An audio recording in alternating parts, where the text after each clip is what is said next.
నమస్కారం ఘంటారావానికి స్వాగతం. ముందుగా ప్రధానాంశాలు. రాష్ట్రంలో 3 ఎమ్మెల్సీ స్థానాలకు కొనసాగుతున్న పోలింగ్.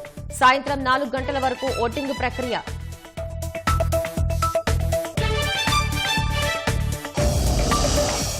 పోలింగ్ కేంద్రాలకు బారులు తీరిన పట్టభద్రులు, టీచర్లు. ఉండవల్లిలో ఓటు వేయనున్న చంద్రబాబు, లోకేష్.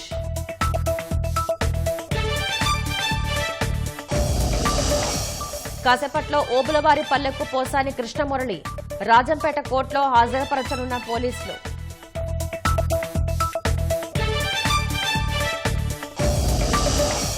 ప్రజలందరికీ వర్తించేలా ఒక పింఛన్ పథకానికి కేంద్రం కసరత్తు. నిర్మాణ రంగ కార్మికులు, గిగ్ వర్కర్లకు వర్తించేలా రూపకల్పన. ఉద్యోగులను తొలగించడంతో పాటు పోస్టుల రద్దుపైన ట్రంప్ దృష్టి. వచ్చే నెల 13లోగా ప్రణాళికలు అందించాలని ఆదేశం.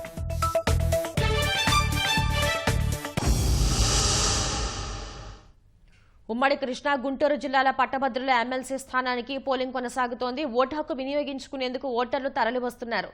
ఇక పోలింగ్ సరళిపై మరిన్ని వివరాలను మా ప్రతినిధి శ్రీనివాస్ ప్రత్యక్ష ప్రసారం ద్వారా అందిస్తారు. కృష్ణా, గుంటూరు జిల్లాల పట్టభద్రుల ఎమ్మెల్సీ ఎన్నికలకు కృష్ణా జిల్లాలో పోలింగ్ అనేది కొనసాగుతోంది. ఉదయం 8 గంటల నుంచి కూడా ఆ పోలింగ్ అనేది ప్రారంభమైంది. ఓటర్లు తమ ఓటు హక్కును వినియోగించుకునేందుకు పోలింగ్ కేంద్రాలకు వస్తున్నారు. కృష్ణా జిల్లాలో 63,114 మంది ఓటర్లు ఈరోజు తమ ఓటు హక్కును వినియోగించుకున్నారు. 3 డివిజన్లుగా ఉయ్యూరు, అలాగే మచిలీపట్నం, గుడివాడ, ఈ 3 డివిజన్ల పరిధిలో ఈ పోలింగ్ కేంద్రాలు అనేది ఏర్పాటు చేయడం జరిగింది. ప్రస్తుతం మనం కృష్ణా జిల్లా పెనంలూరు నియోజకవర్గం పెనంలూరు జిల్లా పరిషత్ పాఠశాలలో ఉన్న పోలింగ్ కేంద్రం వద్ద ఉన్నాము. ఈ ఓటు వినియోగించుకునేందుకు వచ్చేందుకు ఎవరైతే ఓటర్లు ఉన్నారో వారికి ఎటువంటి ఇబ్బంది లేకుండా అధికారులు చర్యలు చేపట్టడం జరిగింది. మరొకవైపు పోలింగ్ కేంద్రం వద్ద పోలీసులు పటిష్ట బందోబస్తును ఏర్పాటు చేయడం జరిగింది. పోలింగ్ కేంద్రంలోకి ఎలాంటి ఎలక్ట్రానిక్ వస్తువులు కానీ, బ్యాగులు కానీ, ఇతర వస్తువులు ఏవి రాకుండా పోలీసు అధికారులు చర్యలు చేపడుతున్న పరిస్థితి కనిపిస్తోంది. ముందుగానే ఏదైతే ఈ ఓటర్ స్లిప్ ఇచ్చారో దానిలోనే మెన్షన్ చేయడం జరిగింది. ఫోన్లు కానీ, ఇతర వస్తువులు కానీ పోలింగ్ కేంద్రంకు తీసుకురావద్దంటూ కూడా చెప్పడం జరిగింది. మరొకవైపు ఓటర్లు కొంత తెలియక ఎవరైనా ఈ పోలింగ్ కేంద్రానికి ఫోన్లు కానీ లేకపోతే ఇతర వస్తువులు కానీ తీసుకొస్తున్న నేపథ్యంలో పోలీసులు వారందరినీ కూడా చెక్ చేసి ఆ ఫోన్లను స్వాధీనం చేసుకొని ఓటర్లను లోపలికి పంపుతున్న పరిస్థితి కనిపిస్తుంది. ఉదయం 8 గంటల నుంచి కూడా ఈ పోలింగ్ అనేది కొనసాగుతుంది. సాయంత్రం 4 గంటల వరకు కూడా పోలింగ్ కొనసాగుతుంది. ప్రధానంగా కూటమి అభ్యర్థి బలపరిచిన ఆలపాటి రాజేంద్ర ప్రసాద్, అలాగే పీడీఎఫ్ బలపరిచిన కేఎస్ లక్ష్మణరావు మధ్య పోటీ ఉండే అవకాశం అయితే జిల్లాలో కనిపిస్తుంది. ఉదయం 8 గంటల నుంచి కూడా పోలింగ్ అనేది జరుగుతుంది. ఓటర్లు ఏదైనా ప్రభుత్వం నిర్దేశించిన గుర్తింపు కార్డు తీసుకొని ఓటు హక్కును వినియోగించుకునేందుకు పోలింగ్ కేంద్రాలకు వస్తున్నారు. ఉదయం 8 గంటల నుంచి సాయంత్రం 4 గంటల వరకు కూడా పోలింగ్ జరిగే అవకాశం ఉంది. కృష్ణా జిల్లాలో 77 పోలింగ్ కేంద్రాలను ఏర్పాటు చేయడం జరిగింది. పోలీస్ అధికారులు ఈ పోలింగ్ కేంద్రాల వద్ద పటిష్ట బందోబస్తును ఏర్పాటు చేయడం జరిగింది. ఓటర్లు ఉదయం 8 గంటల నుంచి తమ ఓటు హక్కును వినియోగించుకునేందుకు పోలింగ్ కేంద్రాల వద్దకు చేరుకుంటున్నారు. ఓటు వేసేందుకు ఓటర్లకు ఇబ్బంది లేకుండా అధికారులు పటిష్ట ఏర్పాట్లు చేయడం జరిగింది. 77 పోలింగ్ కేంద్రాలను అధికారులు 3 డివిజన్ల పరిధిలో మచిలీపట్నం, గుడివాడ, అలాగే ఉయ్యూరు, ఈ 3 డివిజన్ల పరిధిలో ఈ పోలింగ్ కేంద్రాలను ఏర్పాటు చేయడం జరిగింది. 63,114 మంది ఓటర్లు ఈరోజు ఎమ్మెల్సీ ఓటింగ్లో పాల్గొంటున్నారు. దాదాపు సాయంత్రం 4 గంటల వరకు కూడా ఈ ఓటింగ్ అనేది కొనసాగే అవకాశం ఉంది. ఉదయం 8 గంటలకు ప్రారంభమైన పోలింగ్ సాయంత్రం 4 గంటలకు ముగుస్తున్న నేపథ్యంలో ఓటర్లు త్వరితగతిన తమ ఓటు హక్కును వినియోగించుకునేందుకు పోలింగ్ కేంద్రాలకు విచ్చేస్తున్న పరిస్థితి కనిపిస్తుంది. కృష్ణా జిల్లా పరిధిలో ఈ 3 ఏదైతే డివిజన్లు ఉన్నాయి, ఈ 3 డివిజన్ల పరిధిలో పోలింగ్ కేంద్రాలను ఏర్పాటు చేయడం జరిగింది. 77 పోలింగ్ కేంద్రాల్లో 63,114 మంది ఓటర్లు ఈరోజు ఎమ్మెల్సీ ఓటింగ్లో పాల్గొని అభ్యర్థిని ఎన్నుకునే అవకాశం ఉంది. ప్రధానంగా కూటమి అభ్యర్థి ఎవరైతే ఆలపాటి రాజేంద్ర ప్రసాద్, అలాగే పీడీఎఫ్ ఎమ్మెల్సీ అభ్యర్థి కేఎస్ లక్ష్మణరావు మధ్య పోటీ ఉండే అవకాశం కనిపిస్తుంది. ఓటర్లు పోలింగ్ కేంద్రాలకు ఇచ్చేసే ఓటర్లకు ఎటువంటి ఇబ్బంది లేకుండా అధికారులు పటిష్ట ఏర్పాట్లు చేయడం జరిగింది. ఇది కొన్న పరిస్థితి. కెమెరామెన్ భాస్కర్తో శ్రీనివాస్, ఈటీవీ న్యూస్, పెనంలూరు, కృష్ణా జిల్లా. ధన్యవాదాలు శ్రీనివాస్. ఇక ఉత్తరాంధ్ర ఉపాధ్యాయ ఎమ్మెల్సీ ఎన్నికకు పోలింగ్ కొనసాగుతోంది. ఓటు వేసేందుకు టీచర్లు బారులు తీరారు. మరింత సమాచారాన్ని మా ప్రతినిధి ఆదిత్య పవన్ ప్రత్యక్ష ప్రసారం ద్వారా అందిస్తారు. శ్వేత, ఉత్తరాంధ్ర టీచర్స్ ఎమ్మెల్సీ సంబంధించిన పోలింగ్ సజావుగా సాగుతోంది. సరిగ్గా 8 గంటలకి పోలింగ్ ప్రారంభమైంది. సాయంత్రం 4 గంటల వరకు కూడా ఈ పోలింగ్ ప్రక్రియ కొనసాగుతుంది. మొత్తం ఉత్తరాంధ్ర సంబంధించినటువంటి 6 జిల్లాలకి ఈ 6 జిల్లాల్లో కూడా 22,493 మంది 123 పోలింగ్ కేంద్రాల్లో తమ ఓటు హక్కు వినియోగించుకుంటారు. మొత్తం 6 జిల్లాల్లో విశాఖ, విజయనగరం, శ్రీకాకుళం, పార్వతీపురం, మన్యం, అల్లూరి, అనకాపల్లి ఈ 6 జిల్లాల్లో కూడా పోలింగ్ ప్రక్రియ సజావుగా సాగుతుంది. ఇందుకోసం సుమారుగా ఇటు 148 మంది పీఓలు, 296 మంది ఏపీఓలు, మరో 148 మంది సూక్ష్మ పరిశీలకులతో పాటు సుమారుగా 300 మంది పోలీసులు, అంటే మొత్తం 700 మంది పోలింగ్ విధులు నిర్వహిస్తున్నారు. ప్రస్తుతం మనం ఆంధ్ర యూనివర్సిటీ పోలింగ్ స్టేషన్ 114లో ఉన్న పోలింగ్ ప్రక్రియ ప్రారంభమైంది. మన వెనుకే పోలింగ్ ప్రక్రియ కొనసాగుతుంది. చాలా ప్రశాంతమైన వాతావరణంలో ఈ పోలింగ్ ప్రక్రియ కొనసాగుతోంది. 144వ సెక్షన్ అమల్లో ఉంది. అలాగే పోలీసులు కూడా పటిష్టమైనటువంటి విధులు నిర్వహిస్తున్నారు. వచ్చేటువంటి ప్రతి ఓటరు కూడా తమ యొక్క ఓటర్ కార్డును చూపించిన తర్వాతే వారిని లోనికి పంపిస్తున్నారు. అదేవిధంగా ఏ విధమైనటువంటి ఎలక్ట్రానిక్ గ్యాడ్జెట్లు కూడా లోపలికి తీసుకువెళ్ళేటువంటి పరిస్థితి లేదు, నిషేధం విధించారు. ఎటువంటి ఎలక్ట్రానిక్ గ్యాడ్జెట్, మొబైల్ ఫోన్ కానీ ఇతర ఎలక్ట్రానిక్ గ్యాడ్జెట్లు ఇప్పుడు కూడా లోపలికి తీసుకువెళ్ళేటువంటి పరిస్థితి లేదు. చాలా క్షుణ్ణంగా పరిశీలించి మరి ఓటర్లందరినీ కూడా లోపలికి పంపిస్తున్నారు. సాయంత్రం 4 గంటల వరకు కూడా ఈ పోలింగ్ కొనసాగుతుంది. ముఖ్యంగా విశాఖ జిల్లాలో సుమారుగా 5,500 మంది పైగానే ఓటర్లు ఉన్నారు. అలాగే తర్వాత విజయనగరంలో కూడా సుమారుగా 5,200 మంది ఓటర్లు ఉన్నారు. అంటే ఈ 2 జిల్లాల్లో కూడా పెద్ద సంఖ్యలో ఎక్కువ మంది టీచర్స్ ఎమ్మెల్సీలో తమ ఓటు హక్కు వినియోగించుకుంటున్నారు. విశాఖ జిల్లాలో మొత్తం 13 పోలింగ్ కేంద్రాలు ఉన్నాయి. పోలింగ్ కేంద్రాల వద్ద పటిష్టమైనటువంటి భద్రత కొనసాగుతుంది. విశాఖపట్నం నగర పోలీస్ కమిషనర్ శంఖభద్ర బాగ్చీతో పాటు అలాగే డీఐజీ ఇద్దరు కూడా సమన్వయం చేసుకుని మొత్తం పటిష్టమైనటువంటి రక్షణపరమైనటువంటి బాధ్యతలు తీసుకున్నారు. అలాగే కొద్దిసేపటి క్రితమే రిటర్నింగ్ అధికారి ఎంఎన్ హరీందర్ ప్రసాద్ పోలింగ్ కేంద్రానికి వచ్చి పోలింగ్ జరుగుతున్న ప్రక్రియ అంతా పరిశీలించారు. పోలింగ్ కేంద్రంలో మంచినీళ్ళ సౌకర్యంతో పాటు ఎండవేడిమి ఎక్కువ ఉండడం వల్ల షామియాలను కూడా ఏర్పాటు చేశారు. పోలింగ్ ప్రక్రియ పూర్తయిన తర్వాత ఒక పటిష్టమైన భద్రత మధ్య ఆంధ్ర యూనివర్సిటీలో కౌంటింగ్ కేంద్రాలకి మొత్తం పోలింగ్ సామాగ్రి అంతా కూడా తీసుకువెళ్ళడానికి అన్ని ఏర్పాట్లు చేశారు. ప్రస్తుతం అయితే సుమారుగా 80 నుంచి 90% ఓటింగ్ నమోదవుతున్నటువంటి అంచనాతోటి పోలింగ్ ప్రక్రియ కొనసాగుతోంది. ఇప్పటి వరకు 5% ఓటింగ్ నమోదైంది. ఈ 123 పోలింగ్ కేంద్రాల్లో కూడా పరిశీలించినట్లయితే 5% ఓటింగ్ ప్రక్రియ నమోదైంది. అయితే చాలా ప్రశాంతంగా ఎన్నికలు నిర్వహిస్తున్నట్టుగా రిటర్నింగ్ అధికారి ఎంఎన్ హరీంద్ర ప్రసాద్ చెప్తున్నారు. కెమెరా పర్సన్ కె శ్రీనివాస్తో ఆదిత్య పవన్, విశాఖపట్నం. రాష్ట్రంలో పట్టభద్రుల ఉపాధ్యాయ ఎమ్మెల్సీ ఎన్నికల వేడి ముగియక ముందే 5 ఎమ్మెల్యే కోట ఎమ్మెల్సీ ఎన్నికలకు షెడ్యూల్ విడుదల కావడం ఆశాబహుల్లో ఉత్సాహాన్ని పెంచింది. ఈ ఖాళీలకు అదనంగా వైసీపీలో ఇమడలేమంటూ ఇప్పటికే 4 ఎమ్మెల్సీలు రాజీనామాలు చేయడంతో టీడీపీ నుంచి ఎమ్మెల్సీ పదవి దక్కించుకునేందుకు ఎక్కువ మందే పోటీ పడుతున్నారు. జనసేన నుంచి నాగబాబుకు ఎమ్మెల్సీ బెర్త్ దాదాపు ఖరారైపోవడంతో మిగిలిన 4 టీడీపీ నుంచి అదృష్టాన్ని పరీక్షించుకునేందుకు ఆశాబహులు ప్రయత్నాలు ముమ్మరం చేశారు. టీడీపీ ఎమ్మెల్సీలుగా కొనసాగుతున్న జంగా కృష్ణమూర్తి, దువ్వారపు రామారావు, పరుచూరి అశోక్ బాబు, బీటీ నాయుడు, యనమల రామకృష్ణుడు పదవీకాలం మార్చి 29తో ముగియనుంది. ఈలోగా కొత్త నియామకాల ప్రక్రియ చేపట్టేందుకు ఎన్నికల సంఘం షెడ్యూల్ విడుదల చేసింది. మార్చి 20న పోలింగ్ జరగాల్సి ఉంది. కానీ ఎమ్మెల్యే కోట ఎమ్మెల్సీ ఎన్నికలు కాబట్టి సభలో సభ్యుల సంఖ్యాబలం ఆధారంగా వీటి భర్తీ జరగనున్నందున ఈ 5 స్థానాలు ఏకగ్రీవంగా కూటమి ఖాతాలోకే చేరనున్నాయి. ఈ స్థానాల్లో ఎవరికైనా తిరిగి కొనసాగింపిస్తారా లేదా అనే స్పష్టత లేకపోవడంతో ఎక్కువ మంది కొత్త ఆశావాహులు ముమ్మర ప్రయత్నాలు చేస్తున్నారు. 5 స్థానాల్లో ఒకటి జనసేనకు కేటాయించనున్నారు. పవన్ కళ్యాణ్ సోదరుడు నాగబాబును మంత్రివర్గంలోకి తీసుకోవాలని ఇప్పటికే నిర్ణయించినందున ఆయన ఎమ్మెల్సీగా ఎన్నికయ్యాక మంత్రి పదవి చేపట్టనున్నారు. మిగిలిన 4 స్థానాల్లో టీడీపీ అభ్యర్థులే పోటీ చేసే అవకాశం ఉన్నందున చోటు దక్కించుకునేందుకు ఆ పార్టీ నుంచి చాలా మంది పోటీ పడుతున్నారు. కుల, మత, ప్రాంత సమీకరణాలు బేరీజు వేసుకుని చేసే వడపోతలో అదృష్టం ఎవరిని వరిస్తుందో వేచి చూడాలి.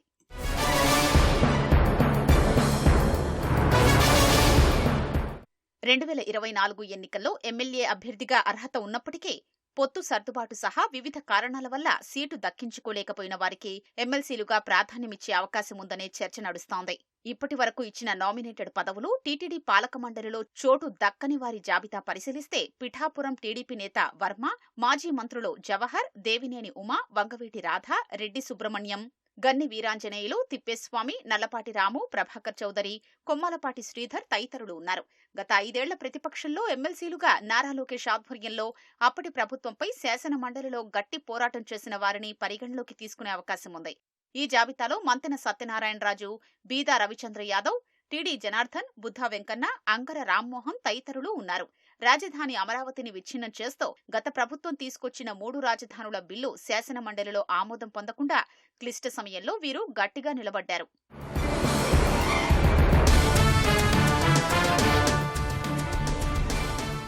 ఎమ్మెల్సీలుగా తమకు అవకాశం ఇవ్వాలంటూ మరికొందరు ఆశావాహులు గట్టిగా ప్రయత్నాలు చేస్తున్నారు. మంగళగిరి నియోజకవర్గంలో కీలకంగా ఉన్న సీనియర్ నేత పోతినేని శ్రీనివాసరావు దూదేకుల ముస్లింకు చట్టసభలో ప్రాతినిధ్యం లేనందున తనకు అవకాశం ఇవ్వాలని నాగుల్ మీరా కోరుతున్నారు. న్యాయవాది గొట్టిపాటి రామకృష్ణ ప్రసాద్ వైసీపీ రాజ్యసభ సభ్యత్వానికి రాజీనామా చేసి టీడీపీలోకొచ్చిన మోపిదేవి వెంకటరమణ, మద్దిపట్ల సూర్యప్రకాష్ తమకు అవకాశం దక్కుతుందని ఆశిస్తున్నారు. నామినేటెడ్ పదవిలో చోటు దక్కినప్పటికీ సాంకేతిక కారణాల వల్ల జీవో ఆగినందున పీతల సుజాత పేరును ఎమ్మెల్సీ జాబితాలో పరిగణలోకి తీసుకుంటారేమో చూడాలి.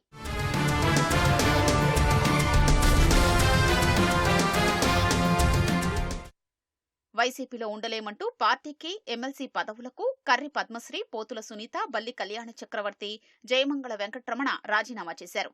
వీరు రాజీనామాలు చేసి నెలలు దాటినా మండలి చైర్మన్ ఇప్పటి వరకు ఆమోదించకపోవడం వివాదాస్పదమవుతోంది. ఇదే ధోరణి కొనసాగితే ఇప్పటికే రాజీనామాలు చేసిన ఎమ్మెల్సీలతో పాటు వైసీపీలో ఉన్న మరికొందరు అసంతృప్త ఎమ్మెల్సీలు మండలి చైర్మన్పై అవిశ్వాసం పెట్టే ఆలోచన చేస్తున్నట్లు సమాచారం. ఎమ్మెల్యే కోటా ఖాళీల్లో అవకాశం దక్కకపోతే రాజీనామాల ఆమోదం తర్వాత వచ్చే ఖాళీల్లోనైనా తమకు అవకాశం ఇవ్వాలని ఆశావాహులు కోరుతున్నారు. పొత్తులో భాగంగా తమకు ఒక ఎమ్మెల్సీ స్థానం కేటాయించాలని బీజేపీ రాష్ట్ర నాయకులు కోరుతున్నారు.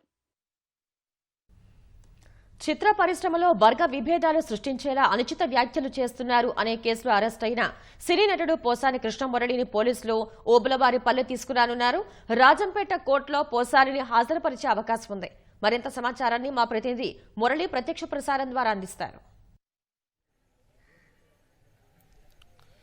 సినీ నటుడు పోసాని కృష్ణమురళిని అన్నమయ్య జిల్లా ఓబులవారిపల్లె పోలీసులు నిన్న రాత్రి హైదరాబాద్లో ఆయన నివాసంలో అరెస్ట్ చేశారు. నిన్న రాత్రి 8:45 అరెస్ట్ చేసినటువంటి ఓబులవారిపల్లె పోలీసులు మరి కాసేపట్లో ఓబులవారిపల్లె పోలీస్ స్టేషన్కి తీసుకొచ్చేటువంటి అవకాశం ఉంది. ఇప్పటికే కడపలోని ఓ రహస్య ప్రాంతంలో పోసాని కృష్ణమురళిని ఉంచి అతన్ని కూడా సుదీర్ఘంగా విచారణ చేస్తున్నారు.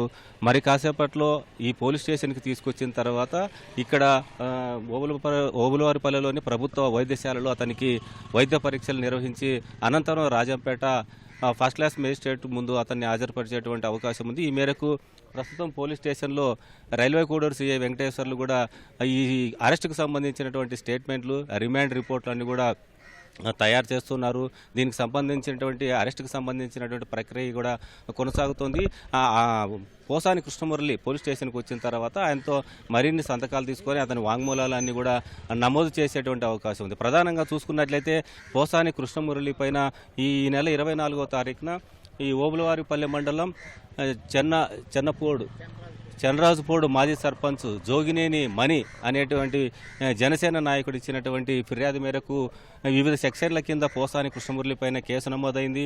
బిఎన్ఎస్ యాక్ట్ 311, 356, 196 సెక్షన్ల కింద ఈ పోసాని కృష్ణమురళి పైన కేసులు నమోదయ్యాయి. ప్రధానంగా సినీ వర్గాలకు చెందిన సినీ పరిశ్రమకు చెందినటువంటి అనేక మంది పైన పోసాని కృష్ణమురళి మీడియా సమావేశాలు పెట్టి అసభ్యకరమైన పదజాలంతో వారి కుటుంబ సభ్యుల్ని కూడా పరుష పదజాలంతో దూషించాడనేది ప్రధానంగా అతని అభియోగం ఎదుర్కొంటున్నారు. ఈ పవన్ కళ్యాణ్తో పాటు చంద్రబాబు నాయుడు, నారా లోకేష్ వీరు ముగ్గురుతో పాటు వారిని వ్యక్తిగతంగా దూషించడం, వారి కుటుంబ సభ్యులను కూడా మీడియా సమావేశాలను పెట్టి ఎవరు వినకూడనటువంటి పదజాలంతో అతన్ని మాట్లాడాడు. యూట్యూబుల్లో కూడా అతను అసభ్యకరమైన పదజాలం వాడాడనేది జోగినేని మణి అనేటువంటి వ్యక్తి ఆవేదన చెంది 2-3 రోజుల కిందట ఆ యూట్యూబ్లన్నీ చూసి కలత చెందే నేను ఓబులవారిపల్లి పోలీసులకు ఫిర్యాదు చేశానని కూడా మనకు సమాచారం ఇచ్చారు. ఆయన ఇచ్చినటువంటి సమాచారం మేరకు పోలీసులు ఆయన ఇచ్చినటువంటి ఫిర్యాదు మేరకు కేసు నమోదు చేశారు. ఇక్కడ పోలీసులకే కాకుండా డీఐజీకి, డీజీపీకి, హోంశాఖకు కూడా అతను ఫ్యాక్స్ ద్వారా మెసేజ్ కూడా పంపాడనేది మనకు ఉన్నటువంటి తాజా సమాచారం. ఈ మేరకే రాష్ట్ర ప్రభుత్వం ఈ ఘటన పైన తీవ్రంగా పరిగణించి ఇతన్ని అరెస్ట్ చేసింది. నిన్న రాత్రి 8:45 అరెస్ట్ చేసింది. మరి కాసేపట్లో పోలీస్ స్టేషన్కి తీసుకొచ్చిన తర్వాత అతన్ని రాజంపేట కోర్టులో హాజరుపరిచేటువంటి అవకాశం ఉంది. ఇప్పటికే ఈ పోసాని కృష్ణమురళి పైన ఒక ఓబులవారిపల్లె పోలీస్ స్టేషన్లోనే కాకుండా కడప జిల్లాలో కూడా అనేక పోలీస్ స్టేషన్లో కూడా కేసులు నమోదాయి.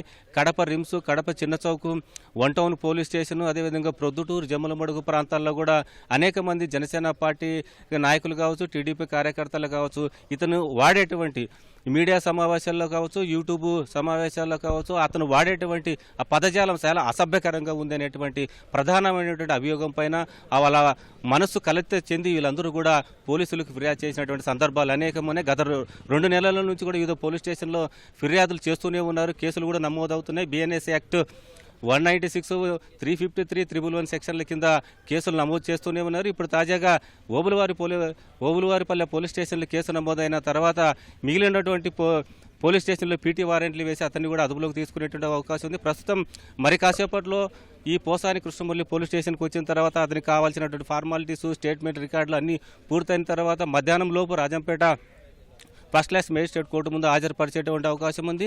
ఆ లోపు పోసాని కృష్ణమురళి ఇక్కడికి వచ్చిన తర్వాత జిల్లా ఎస్పీ, అన్నమయ్య జిల్లా ఎస్పీ విద్యాసాగర్ నాయుడు కూడా ఇక్కడికి వచ్చేటువంటి అవకాశం ఉంది. అతనితో పూర్తిగా ఆయన పాటు అరగంట పాటు అతన్ని కూడా విచారించేటువంటి అవకాశం ఉందని మనకు సమాచారం అందుతుంది. మరి కాసేపట్లోనే కృష్ణమురళి, సినీ నటి కృష్ణమురళిని ఇక్కడ తీసుకొచ్చి అతని స్టేట్మెంట్ కూడా రికార్డ్ చేసేటువంటి అవకాశం ఉంది. ఇది ఓబులవారిపల్లె పోలీస్ స్టేషన్ నుంచి తాజా పరిస్థితి. కెమెరామెన్ జగదీష్తో మురళి, ఈటీవీ న్యూస్. జీబీఎస్ బాధితులకు సత్వర చికిత్స అందిస్తే సత్ఫలితాలు వస్తాయని వైద్యులు అంటున్నారు. 10 కన్నా ఎక్కువ రోజులు చికిత్స పొందిన వారిలో మరణాల శాతం ఎక్కువగా ఉంటుందని వెల్లడైంది. ఈ మేరకు ప్రభుత్వాసుపత్రిలోని 379 మంది జీబీఎస్ రోగుల ఆరోగ్య పరిస్థితిని సీనియర్ వైద్య నిపుణులు పరిశీలించారు.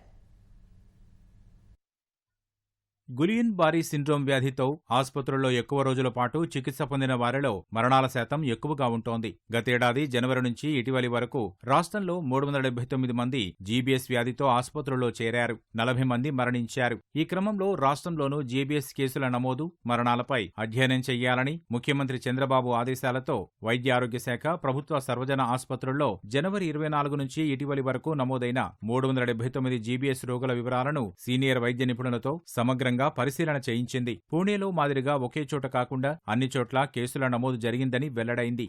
అత్యధికంగా గుంటూరు జీజీహెచ్లో 133, కర్నూలులో 59, విశాఖలో 52, కాకినాడలో 46, విజయవాడలో 45, నెల్లూరు బోధనాసుపత్రిలో 24 చొప్పున జీబీఎస్ కేసులు నమోదయ్యాయి. గుంటూరు, కర్నూలు, విశాఖ, కాకినాడ, విజయవాడలో పెద్దాసుపత్రులు అయినందున ఇతర జిల్లాల నుంచి రిఫరల్ కేసులు అధికంగా వచ్చాయి. ఇందులో గ్రామీణ ప్రాంతాల నుంచి వచ్చిన కేసులు ఎక్కువగా ఉన్నాయి. కొన్ని ప్రైవేటు ఆసుపత్రులు చికిత్స పేరుతో సమయం వృధా చేసి విషమ పరిస్థితుల్లో ప్రభుత్వాసుపత్రులకు పంపుతున్న కేసులు ఎక్కువగా ఉంటున్నాయి. దీనివల్ల పరిస్థితులు చేయి దాటుతున్నాయి. ప్రస్తుతం నమోదవుతున్న కేసుల్లో 70% కేసులు విరేచనాలు, పొత్తి కడుపులో నొప్పి, జ్వరం, వాంతులు వంటి లక్షణాలు బాధితుల్లో కనిపించాయి. 5% కేసులు ఆయాసంతో వచ్చాయి. 25% మందిలో గమనించదగిన లక్షణాలు లేవు. ఈ వ్యాధి బారిన పడిన 379 మందిలో 280 మంది కోలుకున్నారు. 40 మంది ప్రాణాలు విడిచారు. జీబీఎస్ వ్యాధి సోకిన 379 మందిలో 79 మంది 10 రోజుల కంటే ఎక్కువ రోజుల పాటు ఆసుపత్రిలో చికిత్స పొందారు. వీరిలో 15 మంది ప్రాణాలు విడిచారు. 5 రోజులలోపు ఆసుపత్రుల్లో ఉండి చికిత్స పొందిన వారు 100 మంది ఉండగా వీరిలో 5 మరణించారు. 10 రోజుల్లోపు చికిత్స పొందిన వారు 200 మంది ఉండగా 20 మంది మృతి చెందారు. ఆరోగ్య పరిస్థితి విషమించిన సమయంలో కాకుండా ముందుగా వస్తే మరణాల సంఖ్య ఇంకా తగ్గుతుందని వైద్యులు తెలిపారు. ప్రజలందరికీ వర్తించేలా ఒక పింఛన్ పథకాన్ని తీసుకువచ్చేందుకు కేంద్ర ప్రభుత్వం యోచిస్తున్నట్లు సమాచారం. అవసరమైతే ప్రస్తుత పథకాలను విలీనం చేసి అసంఘటిత రంగంలోని కార్మికులకు వర్తించేలా నూతన పథకాన్ని తీసుకురానుందని కార్మిక ఉపాధి కల్పన శాఖ వర్గాలు వెల్లడించాయి.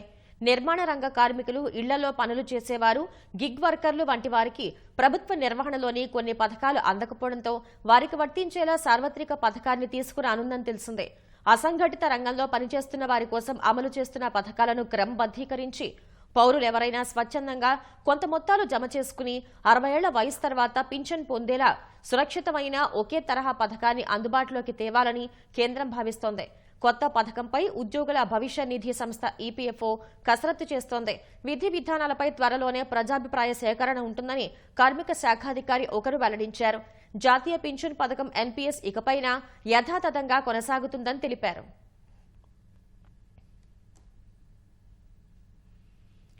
అమెరికా ప్రభుత్వ యంత్రాంగాన్ని పునర్వ్యవస్థీకరిస్తున్న ట్రంప్ సర్కార్ భారీగా ఉద్యోగుల్ని తొలగించడంతో పాటు పోస్టుల రద్దుపైన దృష్టి పెట్టింది. ఇందులో భాగంగా వచ్చే నెల 13లోగా పోస్టుల రద్దు ప్రణాళికల్ని అందజేయాలని ఫెడరల్ ఏజెన్సీలను ఆదేశించింది. ఈ మేరకు ట్రంప్ అధికార యంత్రాంగం మెమో జారీ చేసింది. ఇప్పటికే ప్రభుత్వంలో వేల మంది ప్రొబేషనరీ ఉద్యోగులను తొలగించిన ట్రంప్ ప్రభుత్వం తాజాగా శాశ్వత ఉద్యోగులు, వారి పోస్టులపైన దృష్టి సారించింది. ఫలితంగా రానున్న రోజుల్లో అమెరికా ప్రభుత్వ పనితీరులో విస్తృత మార్పులు రావచ్చని నిపుణులు విశ్లేషిస్తున్నారు.